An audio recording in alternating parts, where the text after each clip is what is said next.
Сәлеметсіздер ме? Бүгін біз сіздермен қазақтың жаңағы ұлттық тағамы наурыз көжені дайындауды көрсетпекпіз. Бұл тек қана қазақ халқының емес, жалпы түркі халқының ұлттық тағамы десе болады. Өйткені осы наурыз көже жыл басы бұрын наурыз айы болған, күн мен түннің теңелетін осы наурыздың 21 күні осындай жаңағы наурыз көжені жасаған. Енді осы біздің керемет жаңағы наурыз көжемізді, нағыз ұлттық наурыз көжені жасауды үйрену үшін алдымен тіркеліп каналымызға жаңағы осының мына наурыз көженің керемет дәмді болуына, оның құнарлы болуына ең басты нәрсе ол ет, және ол еттің сорпасы. Сүр ет болса да, жас ет болса да, кез келген ет, сүйекті етті салып, міне жаңа айтылды ғой, сол жаңағы сорпаның дәмділігіне қарай наурыз көженің де дәмділігі соған байланысты.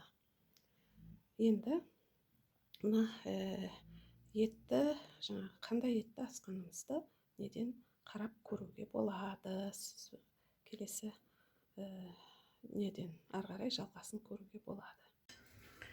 Мінекей етімізді пісіп қалды.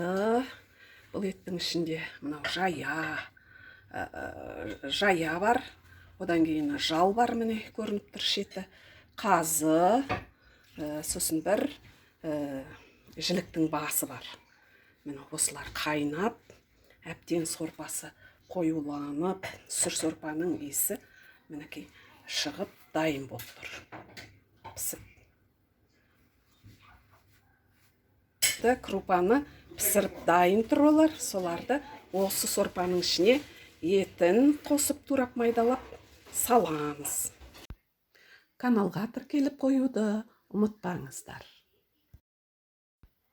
Ал енді мынау наурыз көжеге арнайы дайындалып қойған 7 дәннің түйіршігін жеке-жеке таза суға салып, аздап тұз қосып пісіріп аламыз. Олай ету себебіміз әрбір дәннің пісу мерзімі әрқалай. Біріншіден, екіншіден мынау маш, чечевица және қызыл аспұршақ, бұлардың пісірген кезде краскасы шығып, қошқылданып кетеді сорпасы. Сондықтан сорпаның мынау айран қосқаннан кейінгі түрі, түсі әдемі болу үшін осылай жеке қайнатылып пісіріліп алады. Одан кейін ғана барып айран мен құрт қосылады аздап.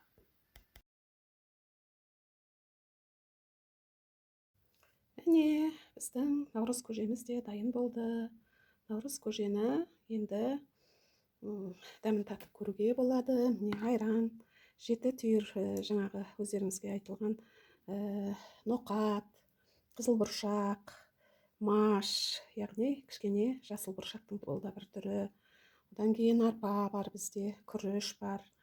Міне осының барлығы өте әдемі пісіп, мұны сүрленген жылқы және бұзаудың етінің сорпасында айран құйылып, мінекей жалы, мынау майлы жал жылқының, сонымен өте әдемі болып тұр.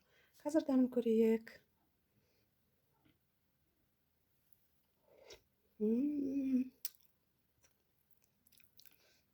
Қазақ аталарымыз өте дәмді.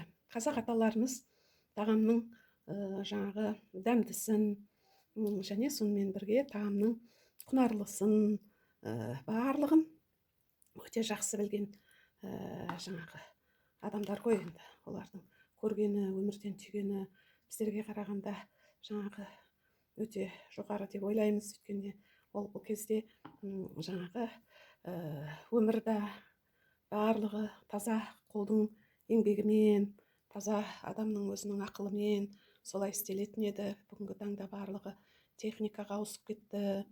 Ауылдық үйлерде, жер үйлерде емес, көпшілік халық қалалық жерлерде тұрады. Сондықтан біз ол кісілер осы дәмнің кереметтігін білген ғой. Осындай ұлттық дәстүрімізді, ұлттық тағамдарымызды ең болмаса жылына бір рет осындай наурызда істеп, жаңағы жасап, ұрпақтан ұрпаққа жеткізе берейік. Каналымызға тіркеліп, осындай жақсы жаңағындай немізді, ұлттық дәстүрлерімізді, осылай ұлттық тағамдарымызды қалай жасау керек екендігін үйреніп тұру үшін каналыма тіркеліп қоюларыңызды ұмытпаңыздар. Қош сау болыңыздар. Наурыздарыңыз құтты болсын. Ақмол болсын.